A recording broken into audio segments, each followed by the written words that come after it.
Assalamualaikum warahmatullahi ta'ala wabarakatuh. Perkenalkan, nama saya Bestira Yuda Mahendra, NPM 719212781 dari kelas MSDM lanjutan.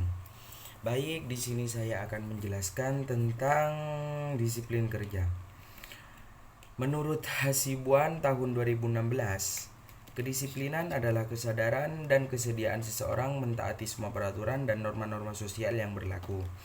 Yang kedua, di kedisiplinan kerja diartikan bila mana karyawan selalu datang dan pulang tepat pada waktunya, mengerjakan semua pekerjaan dengan baik, mematuhi semua peraturan perusahaan dan norma-norma sosial yang berlaku. Yang kedua, mengapa disiplin itu penting? Disiplin itu menunjukkan besarnya rasa tanggung jawab karyawan terhadap tugas atau pekerjaan. Yang kedua, semakin baik disiplin semakin tinggi prestasi kerja. Sebaliknya, tanpa disiplin karyawan, organisasi perusahaan sulit mencapai hasil yang optimal. Yang ketiga, kedisiplinan, kesadaran, dan kesediaan. Kedisiplinan adalah kesadaran dan kesediaan seseorang menaati semua peraturan perusahaan dan norma-norma sosial yang berlaku. Yang kedua, kesadaran. Kesadaran adalah sikap seseorang yang secara sukarela menaati semua peraturan dan sadar akan tugas dan tanggung jawab. Yang ketiga, kesediaan adalah suatu sikap, tingkah laku, dan perbuatan seseorang yang sesuai dengan peraturan perusahaan, baik yang tertulis maupun tidak.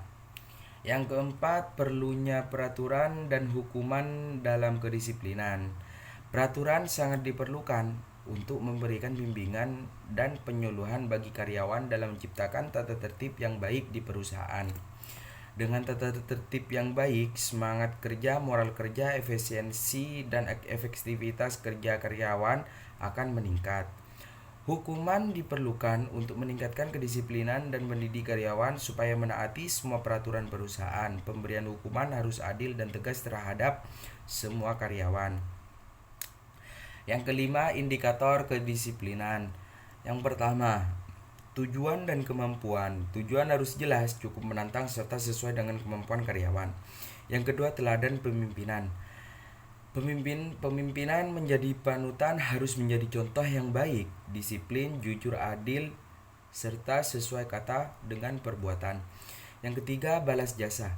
Kedisiplinan karyawan tidak mungkin baik bila balas jasa kurang memuaskan. Yang keempat, keadilan. Keadilan sangat berpengaruh terhadap kedisiplinan karyawan. Yang kelima, pengawasan melekat. Atasan secara langsung mengawasi perilaku dan pekerjaan karyawan. Yang kelima, indikator kedisiplinan. Yang pertama, sesuai sanksi hukuman berperan penting sebagai memelihara kedisiplinan karyawan. Yang kedua, ketegasan pemimpin harus tegas dan berani bertindak untuk menghukum karyawan yang tidak disiplin. Yang ketiga, hubungan kemanusiaan. Hubungan kemanusiaan yang harmonis dan memotivasi kedisiplinan yang baik. Yang keenam, adapun aspek-aspek disiplin kerja. Yang pertama, kehadiran. Hal ini mencakup kedatangan karyawan untuk bekerja, ketepatan waktu karyawan datang ke tempat kerja setiap harinya, dan durasi kerja penuh sesuai dengan waktu yang telah ditentukan. Yang kedua, ketaatan pada peraturan kerja. Hal ini mengenai pemahaman karyawan terhadap peraturan kerja serta mengikuti pedoman kerja yang ditetapkan oleh perusahaan. Yang ketiga, ketaatan pada standar kerja. Hal ini dapat dilihat melalui besarnya tanggung jawab karyawan yang diamanahkan kepadanya, dan karyawan yang bekerja sesuai dengan fungsi serta tugasnya. Yang keempat, tingkat kewaspadaan tinggi. Karyawan yang memiliki tingkat kewaspadaan tinggi akan selalu berhati-hati, penuh perhitungan dan penelitian dalam bekerja serta selalu menggunakan sesuatu secara efektif dan efisien.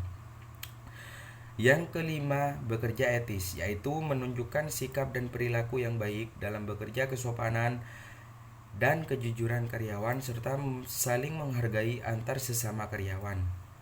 Terima kasih, itu saja yang bisa saya jelaskan. Kurang lebihnya mohon maaf. Wassalamualaikum warahmatullahi taala wabarakatuh.